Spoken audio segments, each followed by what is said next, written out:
Most people over 60 are doing their morning completely wrong. And the irony is, they're doing everything they were told to do.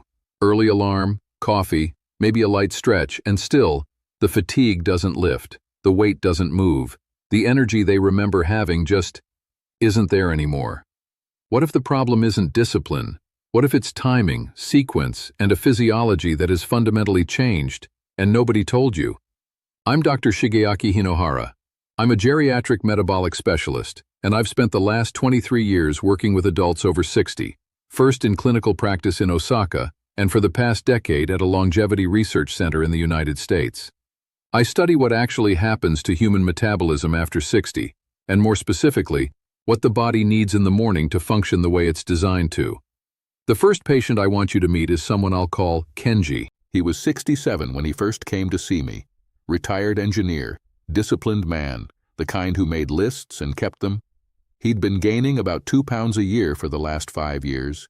His energy was worst in the mornings despite sleeping 8 hours, and he had the particular frustration of someone who felt like they were doing everything right and still losing ground. He told me in our first appointment, "I feel like my body is working against me." He wasn't wrong. It was, but not for the reasons he thought. Here's what most people don't understand about metabolism after 60. It doesn't just slow down, it changes its rhythm. The hormonal signals that once primed your body for energy production in the morning, cortisol awakening response, insulin sensitivity, thyroid function, all shift in ways that make the standard Western morning routine actively counterproductive. Research published in the Journal of Clinical Endocrinology and Metabolism shows that insulin sensitivity in adults over 60 is meaningfully highest in the early morning window and drops significantly within the first few hours of the day. That window is the most important metabolic moment most people over 60 are completely wasting. What I'm going to walk you through today is what I call a Japanese-informed morning protocol, built from both the research I've spent 2 decades studying and the lifestyle practices deeply embedded in Japanese culture that have made Japan home to the longest-lived people on Earth. The Okinawa Centenarian Study, one of the most comprehensive longevity datasets in the world, found that older adults in Japan share a cluster of morning habits that are almost invisible in Western populations. Not dramatic interventions, not supplements, specific timed behaviors that work with the biology of an aging metabolism rather than against it. Let's start at the very beginning. The first 10 minutes after you open your eyes. Most people reach for their phone, or lie there in that half-awake drift. Some people get up immediately and go straight to coffee. And here is the first place things go wrong. When you wake up, your body has been fasted for 7 to 9 hours. Cortisol is at its natural daily peak. This is actually the body's built-in alertness signal, and it's one of the few morning advantages that remains robust into your 60s and 70s. But cortisol without proper signaling becomes a stress signal rather than an energy signal. Think of it like a car engine turning over without oil. It's running, but it's not running cleanly. The Japanese practice of Kisui, morning water, addresses this within the first 2 minutes of the day, before anything else. Before coffee, before movement, before food, 2 full glasses of room temperature water. In Japanese wellness tradition, this has been practiced for centuries. Now we know the biology behind it.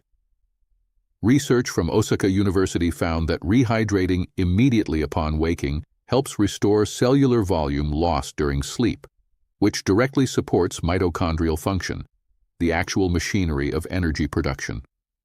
Within cells that have been fasted and slightly dehydrated through the night, even a mild fluid deficit of 1 to 2% can reduce metabolic output measurably. I always explain this to patients the same way. Your cells are like a sponge that's been sitting out overnight. When it dries slightly, it can't absorb or transfer anything efficiently.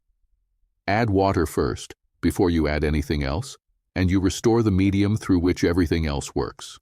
Not ice water. Room temperature or slightly warm. The stomach lining is reactive at this hour, and cold water triggers a mild vasoconstriction that actually slows the absorption you're trying to achieve. Warm water moves through the gastric lining quickly. 2 glasses. That's it. That's the first step. Now, and this is where it gets interesting, the second thing the Japanese morning protocol does is the thing almost nobody in the Western wellness world talks about. Before coffee, before food, sunlight. Not exercise yet. Sunlight. The biology here is not subtle. Your circadian clock, housed in a region of the brain called the suprachiasmatic nucleus, directly regulates metabolic rate, insulin sensitivity, and cortisol rhythm. And after 60, that clock runs slower and more erratically. Research published in Current Biology found that adults over 60 have a measurably blunted circadian amplitude, meaning their internal clock gives softer signals and the metabolic consequences cascade from there. Slower fat oxidation, blunted morning cortisol peak, disrupted leptin and ghrelin balance, which affects hunger and satiety in ways that make weight management genuinely harder. Morning light exposure is the strongest reset signal for this system. The photoreceptors in your eyes detect short-wavelength blue light from the morning sky. Not a screen, not an overhead bulb, but real outdoor light, and fire a signal directly to the SCN that says, "It is morning." Begin. Cortisol sharpens, metabolism activates.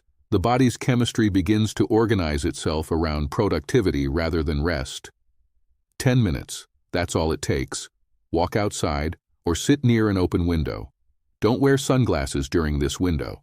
Face generally toward the light. You don't have to stare at the sky. Just be in it. Kenji started doing this in the first week. By week 3, he told me his mind felt clearer before 9 a.m. than it had in years. That wasn't placebo. That was a circadian system finally receiving the signal it had been starved of. Before I go further, I want to ask you something directly. Has your energy in the morning been getting harder to access over the last few years? Not just tired, but a kind of heaviness that coffee doesn't fully cut through? If that sounds familiar, type yes in the comments, because what I'm about to tell you next is specifically for that experience. Now we arrive at the third element, and this is the one most people get completely backwards. Movement before food, but not the movement you're thinking of. The default Western advice is either skip breakfast and fast, or eat first and then exercise. Both approaches miss the specific metabolic window that exists in adults over 60.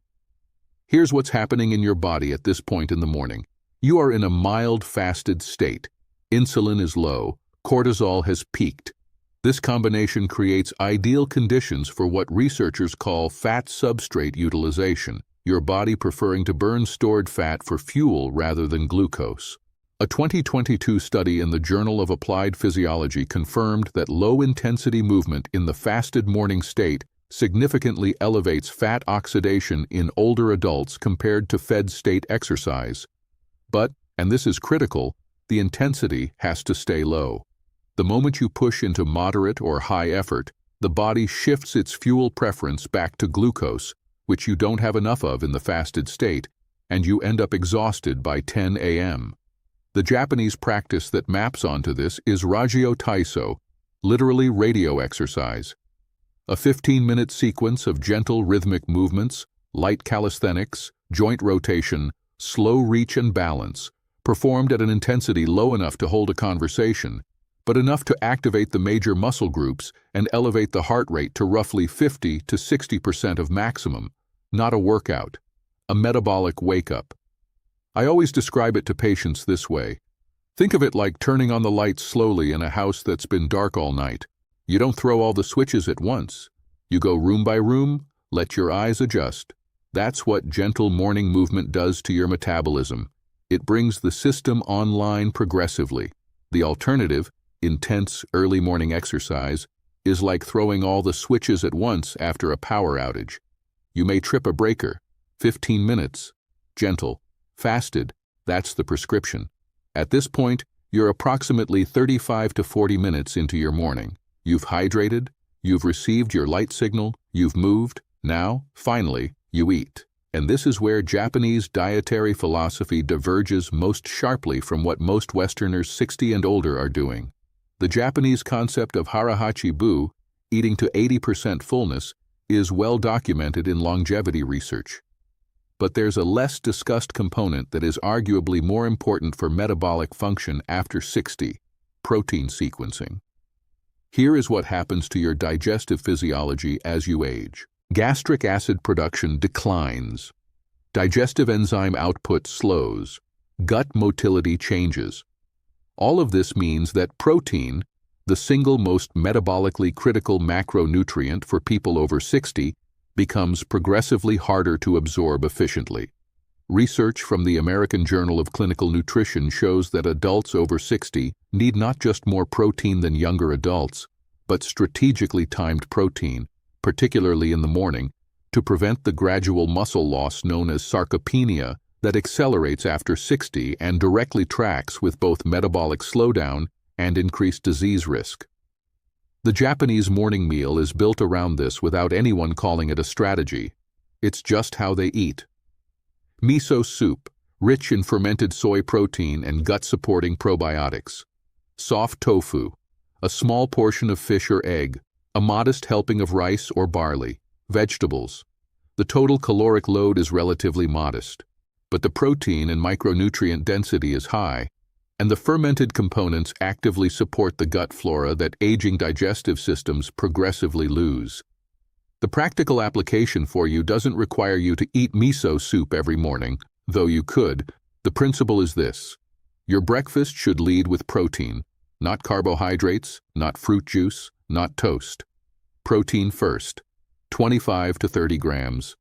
Eggs, Greek yogurt, cottage cheese, smoked salmon, a protein-dense smoothie. The carbohydrates that follow will be processed more slowly, blood sugar will rise and fall more gently, and the mid-morning energy crash that plagues so many people over 60 simply stops happening. Kenji switched his breakfast from toast and coffee to eggs with miso and a small portion of fish. He thought he'd miss the ease of his old routine.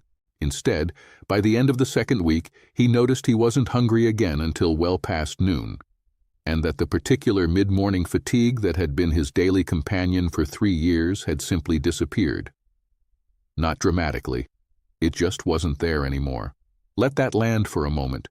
3 years of fatigue, gone in 2 weeks, not from medication, from breakfast. Now I want to tell you about the element of this protocol that surprised even me when I first encountered the data. After the meal, the Japanese practice, almost universally in older adults in traditional communities, is a 10 to 15-minute gentle walk. Not exercise, a walk. This practice, called sanpo, is culturally embedded. You eat, you walk. We now know the metabolic reason this works so well.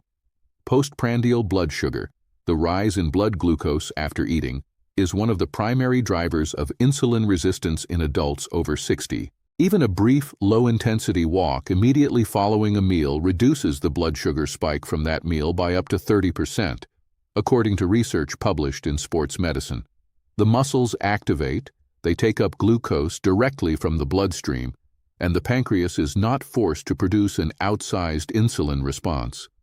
Over time, this single practice measurably improves insulin sensitivity, the very mechanism that becomes most impaired after 60.